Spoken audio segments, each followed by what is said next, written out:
네, 이번 시간에는 본격적으로 MIS 자체의 학문 분야의 발전 방향에 대해서 이해하도록 하겠습니다.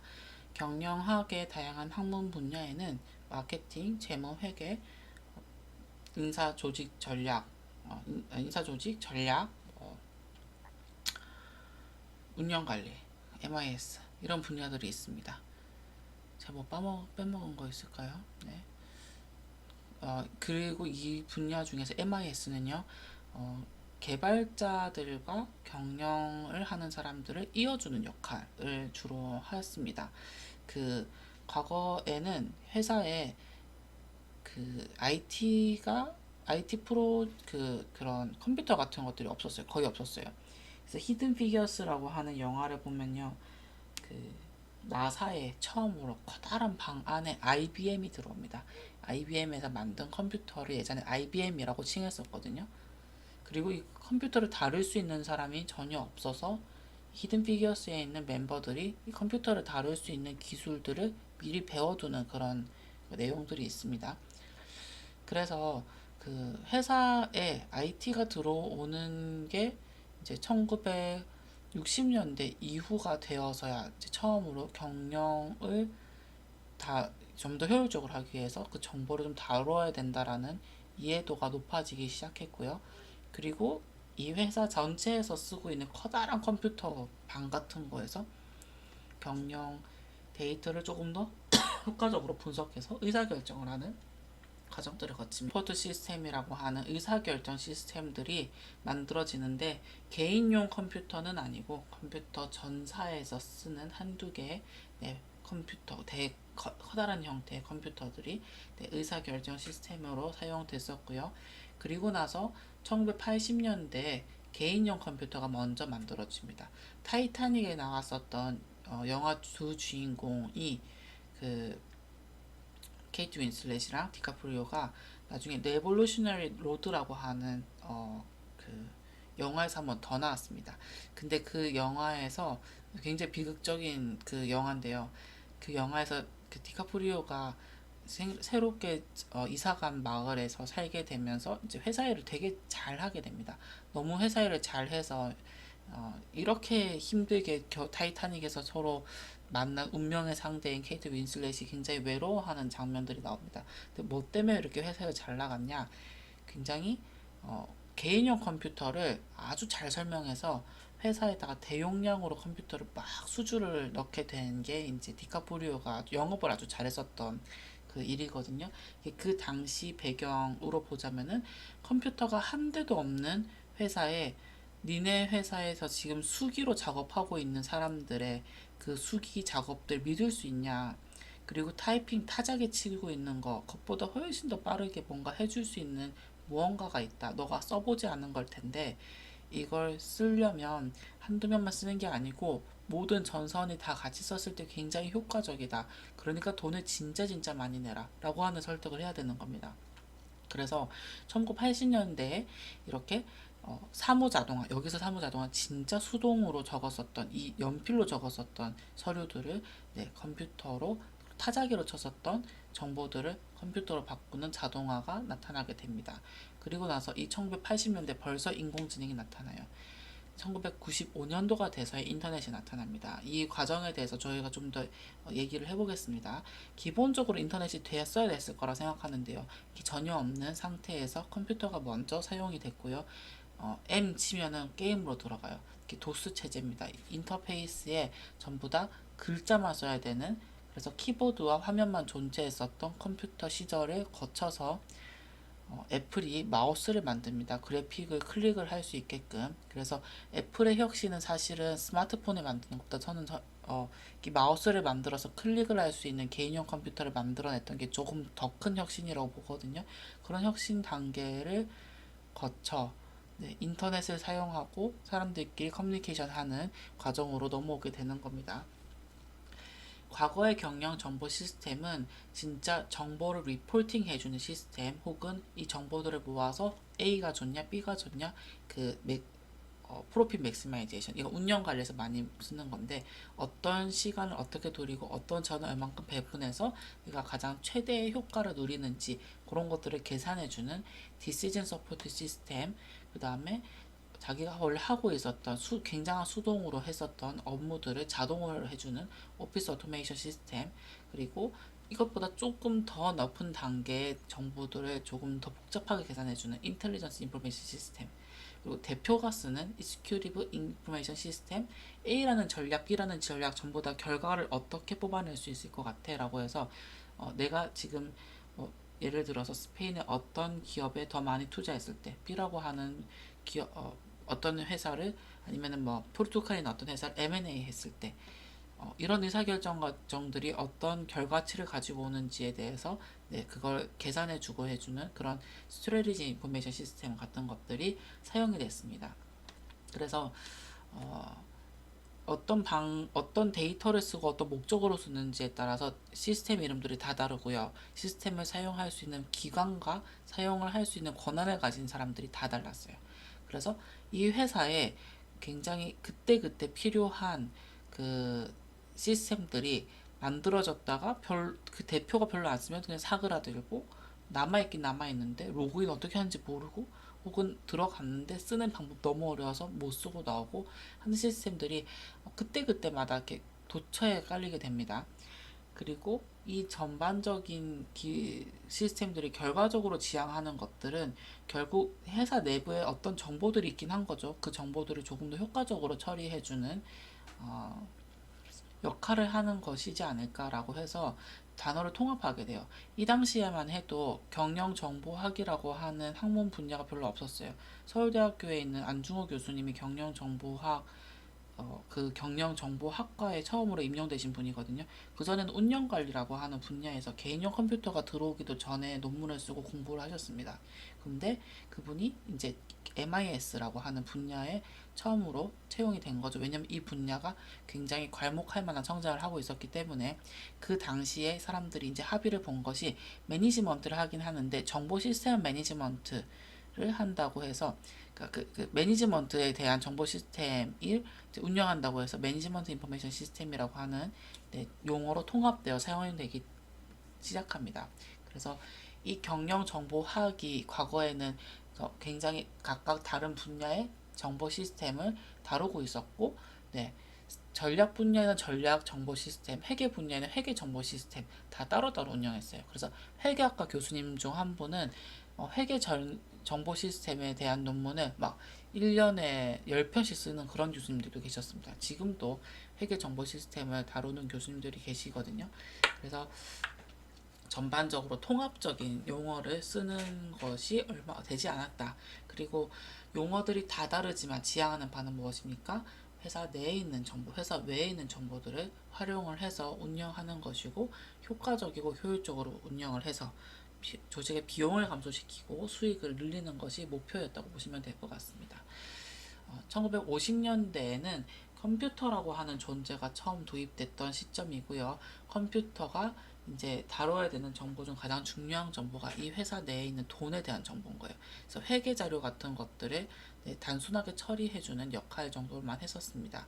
그리고 이 컴퓨터를 다룰 수 있는 사람들이 굉장히 적어서 회사의 컴퓨터 한 대, 이걸 다룰 수 있는 사람이 한 명, 두 명 정도만 있는 형태로 운영이 됐었습니다. 1960년대는요, 이제 단순 처리보다는 조금 더 의사결정을 하는데 도움이 되는 형태의 경영 정보 시스템이 등장하기 시작했고요. 데이터를 기억해주는 기억 장치, 그 다음에 연산해주는 연산 장치들이 조금 더 발전을 했기 때문에, 과거에는 굉장히 막대한 비용과 그 시간을 투입해서 정보 시스템을 운영을 했지만, 전반적으로 이 비용들이 낮아지는 상황들이 발생을 합니다. 그래서 기업에서 투자를 시작하려고 하는 시점이 1960년대라고 보시면 될 것 같아요. 우리나라 1960년대 TV 흑백 영화, 흑백 TV 마을에 한두 개 있었던 막 그런 시절입니다. 그래서 미국에 있는 아주 큰 대기업들이 이제 특히 나사 같이 그런 아주 대표적인 곳들이 이걸 조금 더 효과적으로 운영하기 위해서 가장 최첨단 기술들을 도입시켰던 게 컴퓨터 한 대, 요 정도라고 보시면 될 것 같습니다. 하지만 뭡니까? 그들마저도 제대로 굴러가지 않았다. 1970년대에는 이제 MIT를 중심으로 해서 정보 시스템이 굉장히 중요하다라고 하는 이제 논의들이 일어나기 시작합니다. 그리고 의사결정을 할 때 인간이 할 수 있는 감적으로 하는 의사결정 말고 굉장히 그 수익과 그 다음에 목표치를 최대화시킬 수 있는 의사결정을 해야 된다라고 하는 그 중요성을 주창하게 됩니다. 그리고 그 당시에 이제 만들어진 게 의사결정 시스템, Decision Support 시스템이고요. 경영학부가 있는 그 저널들, 논문들 이름 중에서 굉장히 그 상위 레벨에 있는 논문 중 하나가 Decision Support 시스템이라고 보시면 될 것 같습니다. 그리고 이 디시즌 서포트 시스템도 결과적으로는 MIS의 어떤 작은 축의 하나에 들어가게 됩니다. 근데 그 디시즌 서포트 시스템을 제가 특별히 따로 얘기를 한 이유는 지금 또 저희가 데이터를 분석하는 이유가 결국 의사결정을 하기 때문이거든요. 그래서 인간의 의사결정을 돕겠다라고 하는 이 목표가 생겼을 때 뭐가 만들어졌냐면 알고리즘이 개발되기 시작합니다. 1970년대부터 인공지능이라고 하는 명칭하에 어떻게 하면 데이터를 패턴화시킬 수 있는지 혹은 예측을 할 수, 주어진 작은 양의 데이터로 예측을 할 수 있는지, 예측률을 높일 수 있는지, 이 모든 게 인간의 의사결정을 돕기 위해서 만들어진 노력의 일환이다 라고 보시면 되고요. 1980년대에는 조금 더 사무 자동화에 초점을 맞춥니다. 그리고 인공지능을 어떻게 활용할지에 대해서 또 집중을 합니다. 그래서 인공지능 개념을 적용하는 그 전문가들이 만들어지기 시작하고요. 이 관련된 프로젝트들이 굉장히 많은 투자를 받기 시작합니다. 그렇지만 대부분 다 1980년대 후반 그 다음에 90년대 초반에 들어서 인공지능에 투입했던 모든 자원들이 다 실패로 끝나면서 막대한 자본들이 허공에 흩뿌려지는 결과가 나타납니다. 왜냐하면 물론 그들이 다 무용지물이 되진 않았겠죠. 근데 결과가 나오지 않았어요. 왜냐하면 컴퓨터 파워 자체가 딸려서 구현을 해내지 못한 거예요. 지금도 양적 컴퓨터 연구하는 연구실이 있는데 양적 컴퓨터가 돌아갈 수 있을 그 가상의 상황에 대해서 그냥 예측만 하고요. 이 예측한 안을 돌리기 위해서 아마존에 있는 컴퓨터를 사용을 해야 돼. 클라우드에 그 예측 모델을 올려서 이게 실제로 이렇게 돌아갈 것인지에 대해서 예측을 하는 겁니다. 실제 양적 컴퓨터가 개발되지 않고 그렇게 아마존 클라우드 서비스에 기대어서 그 모델 시뮬레이션을 한번 하는 정도로 사용되고 있는 것이 현실입니다. 그래서 실제로 양자 컴퓨터에 투자되는 투입 비용은 굉장히 많은데 실제 그 양자 컴 자체가 개발되냐? 아니요, 슈퍼컴퓨터도 가지고 있지 못한 연구실에서 그게 어떻게 알고리즘이 돌아가겠습니까? 그래서 그런 기술이 개발될 때 턱턱 걸리는 한계점들이 이제 존재를 합니다. 이게 이제 한번 극복될 수 있는 다른 분야에서의 급격한 발전이 있을 때 다음 단계로 넘어갈 수 있는 것들이 기술이 허들을 가지고 있을 때 발생하는 문제고요. 1980년대에는 이제 개인용 컴퓨터들이 조직 내에 들어오기 시작했다라고 하는 게 중요한 포인트입니다. 그리고 이 1980년대 후반에 나타난 기업이 바로 애플입니다. 애플의 역사가 굉장히 오래됐다는 것을 볼 수가 있습니다. 그리고 마이클 포터라고 하는 전략 분야의 대가가 나타나서 이제 정보 기술도 전략적으로 사용된다 라고 하는 관점에서 정보 기술의 필요성에 대해서 논의가 이루어지기 시작합니다. 일부 아주 잘 나가는 기업들이 한 켠에 이렇게 딱 그 컴퓨터를 꿰차고 있었던 거라고 보신다면은 이제는 많은 기업들에게 전략적 우위에 서기 위해서 다른 기업보다 더 잘 내기 위해서 너가 시스템적으로 굉장히 선두에 서 있으면 굉장히 빠른 운영을 할 수 있으면 굉장히 저비용 운영을 할 수 있으면 다른 기업에 비해서 전략적 우위에 설 수 있어 라고 하는 설득 가능한 프레임이 생성이 된 거죠. 그리고 1990년대 중반에는요 인터넷 기술이 확산되기 시작합니다. 인터넷은 미국 국방부에서 만들어진 기술이었고요. 그 전에는 기업들끼리 나는 이 프로토콜을 쓸 건데 너도 이걸 쓸래라고 협약을 맺어서 협약을 맺은 기업들끼리만 써지는 이더넷 같은 것들을 쓰고 있었어요. 그리고 기업 내부에서만 쓸 수 있는 통신망을 쓰고 있었습니다. 근데 인터넷 기술은 어, 다른 기업들 누구든지 이 인터넷에 접속을 해서 사용을 할 수 있게 되는 겁니다. www.com으로. 그래서 이 www 이 기술 플러스 인터넷 기술이 같이 함께 TCP/IP라고 하는 그 프로토콜을 기반으로 해서 모든 곳에 다 접속할 수 있는 이 기술이 너무나 편하고 좋다. 이거 민간에게도 풀자라고 하면서 1995년부터 이 사회가 이 지구상이 엄청난 변화를 맞게 됩니다. 저희가 지금 AI 인공지능에 대해서 포커싱을 맞추고요. 이 인공지능을 어떻게 쓸 것인지에 대해서 계속 논의를 하고 있지 않습니까? 1990년대 후반, 2000년대에는 서울대학교 입시 문제 2000년 학번이었던 분들 물어보면은 그 논술 문제, 인터넷이 세상을 바꾸고 있다. 인터넷이 만들어내는 이 새로운 세상에 넌 어떤 방식으로 살아나갈 것인지. 대부분의 질문들이 인터넷에 집중을 하고 있습니다. 그만큼 사회에 큰 변화였고요. 회사들이 큰 급격한 변화를 맞이하게 됩니다. 그래서 인터넷이 아주 빠른 속도로 확산이 돼요.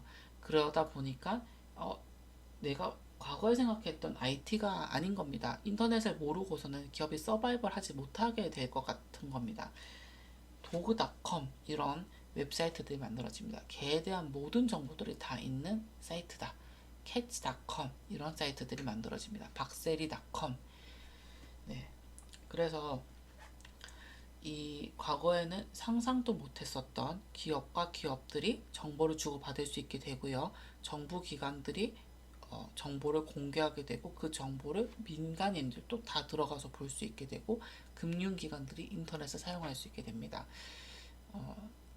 업무 프로세스들이 인터넷이 사용됨으로써 과거의 업무 프로세스와는 다른 방식으로 수행되게 되었고 그리고 완전히 새로운 형태의 비즈니스들도 만들어졌습니다. 도그닷컴에서 어떤 비즈니스를 했는지 제가 정확하게 알지 못하지만 인터넷을 통해서 물건을 판매한다는 것은 유통망을 완전히 파괴하는 형태의 장사였습니다. 인터넷을 통해서 물건을 판매하는 사람들은 기존의 유통업을 하던 사람들이 아니었고요. 물건을 만드는 사람들이 직접 판매를 하기 시작합니다. 500원에 만들었던 물건을 유통망에서 1,000원에 사가서 다른 소매업에게 판매하면서 2,000원에 판매하고 소매업자가 2,500원의 물건을 판매해서 중간에 2,000원이라고 하는 마진들이 각각의 그 파트너들에게 이렇게 흩뿌려졌다면은 인터넷이 만들어지고 난 이후에는 컴퓨터를 잘하는 아들을 둔 대량 생산하시는 옷을 판매하시는 분들이 인터넷에다가 옷을 쫙 떠올리기 시작하는 겁니다. 빨간 양말과 까만 양말, 초록색 양말, 갈색 양말 쫙 올립니다. 얼마에 팝니까? 500원에 만들었기 때문에 700원 정도에 팝니다. 200원의 수익이 났는데 와, 양말을 사러 이 사이트에 들어갔더니 정말 싼 양말이 판매가 되고 있는 겁니다. 어제 불과 2,500원에 팔았던 것 같은 게 사람들한테는 이 인터넷이 전혀 이게 결코 무시할 수 없는 환경이 됐어요. 너무너무 싼 가격의 제품들이 우후죽순으로 다 접근할 수 있으니까. 과거에는 제품을 어떻게 구매했습니까? 내 눈앞에 실물로 판매하는 것만 구매를 할 수 있었는데 어머나 이 세상에 페이지를 넘기니까 넘길수록 새로운 제품들이 계속 나오는 겁니다. 사람들의 눈이 돌아가게 되죠. 그래서 인터넷 비즈니스에 엄청나게 많은 기업들이 투입됩니다. 그게 닷컴 버블이고요. 버블들이 어떤 순간 같이 확 꺼지는 일이 발생합니다. 그래서 그 50년대부터 출발했었던 MIS의 개념이 60년대, 70년대를 거쳐서 굉장히 기업 내부에서 쓰이는 하드코어의 아주 IT 업자들만 알 수 있는 그런 코딩을 할 수 있는 사람들만 이해할 수 있는 그런 복잡한 시스템이었으면 인터넷을 기반으로 했을 때 불특정 다수의 일반적 대중들이 다 쓰는 커머스의 가장 중요한 매니징하는 방식들을 이해하고 있는 사람들이 누가 됩니까? MIS에서 일하는 종사하는 사람들이 되게 된 겁니다. 과거에 MIS에 있던 사람들은요, 컴퓨터 프로그래머들이 하는 얘기를 경영을 하는 사람들이 전혀 못 알아들어요. 그래서 경영을 하는 사람들이 하는 얘기가 프로그래머들에게 전달될 수 있는 그 중간 방법들을 개발했습니다. 이런 데이터를 만들어내고 싶은데 경영을 하는 사람들이 데이터베이스가 뭔지 전혀 모르고 데이터 구조가 뭔지 모르고 데이터가 어떻게 형성되는지 모르는 상태에서 나 이걸 하고 싶어. 그냥 그렇게 딱 말하면은 프로그래밍을 해서 시스템 만드는 사람들이 도대체 뭘 하고 싶다는 거야? 나 고객 사람들과 전부 소통을 하고 싶고 빨리 전달됐으면 좋겠고 내용이 그리고 이게 모두 기록에 남았으면 좋겠어. 뭐 이런 식으로 이게 우후죽순 자기가 비즈니스 상에서 필요한 것들을 말을 합니다. 그러면 중간에 있는 시스템을 개발하는 사람과 경영하는 사람 사이에 있는 사람들이 해석을 해줘야 돼요. 객체는 어떤 형태로 형성되어 있어야 되고 메시지를 주고받는 사람들은 누가 주고받을 수 있고 그 메시지를 몇 명까지 공유 가능하며 메시지는 어떤 방식으로 저장돼야 되고 저장될 때 어떤 정보들이 남아있었으면 좋겠고 메시지를 조회할 수 있는 사람들은 어떤 시점까지 조회 가능하며 이런 식으로 시스템을 개발할 때 필요한 조건들과 그 다음에 시스템을 개발할 때 필요한 액터들이 어떤 액션까지 할 수 있는지에 대해서 명확하게 정의를 해주고 그 바운더리를 그어주는 역할을 네, MIS 정보 시스템을 매니징하는 사람들이 해줬던 겁니다. 그래서 그 정보 시스템 연구를 하는 사람들 중에 일부는 굉장한 테크니션들도 있어요. 프로그래머링을 굉장히 잘하는 사람들도 있고요. 그리고 그들이 이해할 수 있는 형태의 언어를 만들어 둔 사람들도 있습니다. 근데 이 언어가 누구든 봐도 금방 쉽게 이해할 수 있는 도형 워크플로우를 만든다든지 데이터베이스를 만든다든지 UML이라고 해서 시스템을 만들 때 어떤 객체들이 어떤 액션을 취할 수 있는지를 도식으로 그림을 그리는 것들을 만들어내는 그런 업무를 하는 사람들도 있습니다. 그리고 단어들을 통합하는 역할들을 하는 분야를 연구하는 사람도 있어요. 왜냐하면 경영을 하려고 시스템 개발하려고 하는데 어떤 병원에서는 주사라고 하고요. 어떤 회사에서는 약물이라고 하고요. 어떤 회사에서는 인절이라고 하는 겁니다. 그래서 사용하는 단어가 다 다르다 보니까는 이걸 하나의 시스템으로 만들어내는데 굉장히 어려움을 겪습니다. 왜냐하면 프로그래밍을 하는 사람들은 병원에서 무슨 약물과 무슨 주사를 어떻게 다루는지 모르기 때문에 프로그램만 개발해줘야 되는데 이게 다 다른 용어로 다 다른 관습으로 다 다른 방식으로 불리고 기록되고 있었던 겁니다. 그래서 이걸 통합해주는 역할을 해주는 것도 경영정보학에서 했었던 역할입니다. 그러니 이들의 역할이 굉장히 그 하드코어하고 그 다음에 프로그래밍을 전반 이해하고 있는 사람들이 경영도 이해를 하고 있어서 중간 역할을 해주기 때문에 그 역할도 굉장히 그 소수가 할 수 있었습니다. 근데 MIS 분야가 언제 확 발전했습니까? 이렇게 인터넷을 기반으로 커머스를 할 수 있을 때 네, 아주 빠른 발전을 하게 되었습니다. 사람들이 어떤 방식으로 글을 쓰는지, 어떻게 글을 쓴 리뷰를 보고 물건을 구매하는지, 어떤 리뷰를 읽었을 때 사람들이 조금 더 이 증식을 잘 습득하는지, 인터넷에 발생하고 있는 글 쓰는 방식, 그리고 유통되는 방식, 컨텐츠가 만들어지는 방식, 컨텐츠가 쉐어되는 방식, 어디까지 쉐어되는지, 어떤 식으로 쉐어되는지, 이런 것들을 연구하기 시작하면서 네, 인터넷에 있는 모든 데이터들이 MIS 분야에서 다뤄야 되는 정보가 된 것입니다.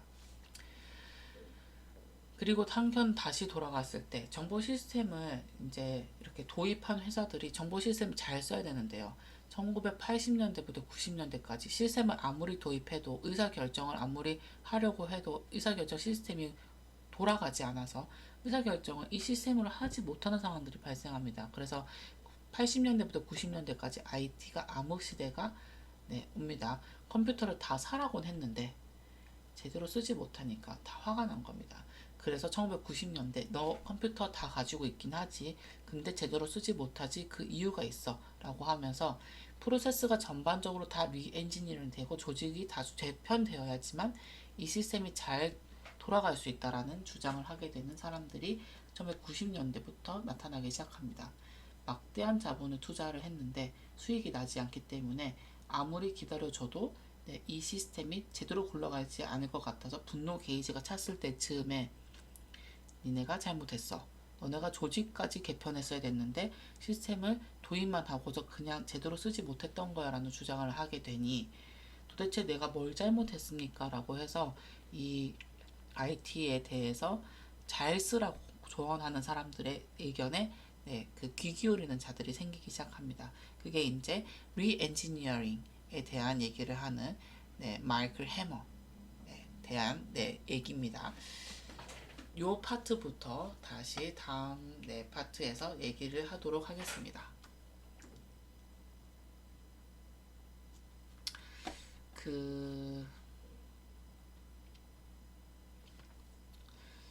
조금만 더 뒷부분 한 파트만 더 하면 되기 때문에 의사결정을 하는데 IT를 도입해 놓고 그냥 종이만 대처해서 컴퓨터만 썼으니까 니네 회사가 지금 제대로 쓰지 못한 거야 라는 얘기를 하는 겁니다.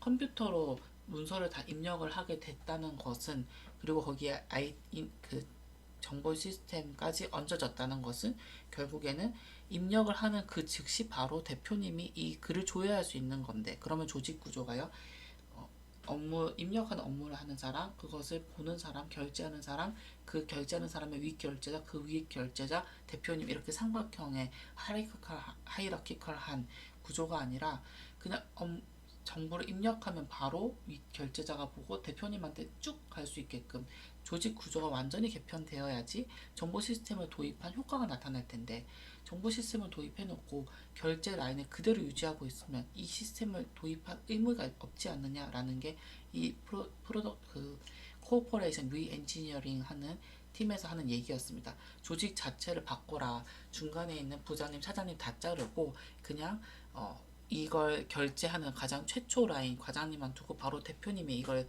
볼 수 있게끔 리엔지니어링 해라. 그러면은 아주 빠르게 회사가 돌아갈 것이고 의사결정도 빨라질 것이고, 이 의사결정이 빨라진 것에 대한 결과물로서 이 IT에 투자한 것만큼 수익이 발생하기 시작할 것이다 라고 하는 게 리엔지니어링에서 요청하는 바였습니다. 그래서 조직이 어떻게 굴러가고 있는지를 아주 상세하게 알아야지 누가 결제를 하고 누가 이걸 쓰고 누가 최종적으로 이 시스템에 대한 결과물을 받아볼지에 대해서 이제 정할 수 있는 거죠. 그리고 그게 맞춰서 우리 회사에 맞춰서 시스템을 도입해야 되는 겁니다. 우리 회사에 맞지 않은 시스템을 도입하다 보니까 삐그덕삐그덕 하는 겁니다. 그래서 회사를 잘 아는 사람을 이제 만들어내기 시작합니다. 컨설턴트들을 만들어내기 시작하는데, 그 회사에 들어가서 이 회사에서 한 달 동안 머물면서 이 회사가 어떤 조직적 문제를 가지고 있는지 파악을 막 합니다. 결과적으로 이 조직에서는 김 과장님이 일을 다 가지고 있다가 다른 사람한테 이렇게 보내줘야 되는데 여기서 완전 바틀렉 역할을 하고 있는 거네 라고 컨설턴트가 파악을 하고요, 김 과장님을 결제 라인에서 빼버린 형태의 시스템을 탁 개편해줘요. 그랬더니만은 일이 너무 빨리 잘 처리되는 거예요. 의사소통이 엄청 빨라지고 중간에 누락됐었던 정보도 없고 자원이 낭비되는 것도 없게 막 돌아가는 겁니다. 그런 의사결정들, 그런 조직 개편들이 필요하다.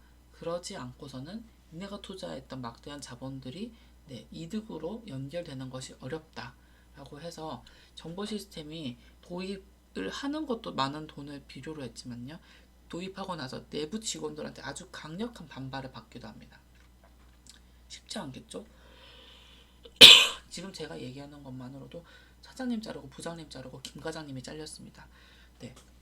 그래서 이 IT를 가지고 혁신을 하는 것이 사실상 기업에게는 굉장히 큰 몸살을 앓게 해요. 그게 이때까지 있어 왔고 지금 디지털 트랜스포메이션을 지향할 때도 그걸 다 겪어야 된다라는 게 그 IT 업자들이 하는 얘기인 겁니다. 그래서 CEO도 중요하고요, 그 다음에 파이낸스를 결정하는 CFO도 중요하지만 정보 시스템을 다루는 CIO도 중요하다고 하는 게 이 시대부터 주장되었던 바입니다. CIO가 전반적인 기업의 모든 걸 다 알고 있어서, 그 다음에 그 CFO, 재무를 관리하는 사람들만큼이나 중요해져서 같이 의사결정을 해서 어떤 조직에 어떤 곳에 돈을 더 투입하자 라는 것을 같이 의사결정을 해야지 그 조직이 개편 또 CIO가 주장하는 바에 맞춰서 개편이 되고 CEO가 같이 이것에 동의를 해서 CEO가 굉장히 강력하게 이 시스템을 쓰자라고 밀어줘야지 이게 잘 돌아간다라는 게 네, 90년대에 있었던 일입니다.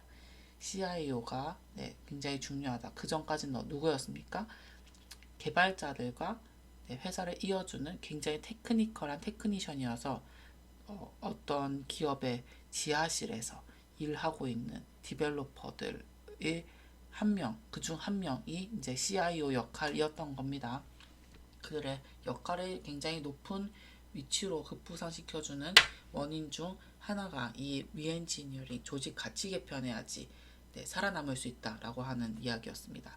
제가 뒷부분에 자동차 회사 하나의 사례도 다룰 예정인데요. 자동차 회사에서도 결국에는 조직 문화가 같이 움직여야지 시스템이 잘 돌아간다라는 얘기를 합니다.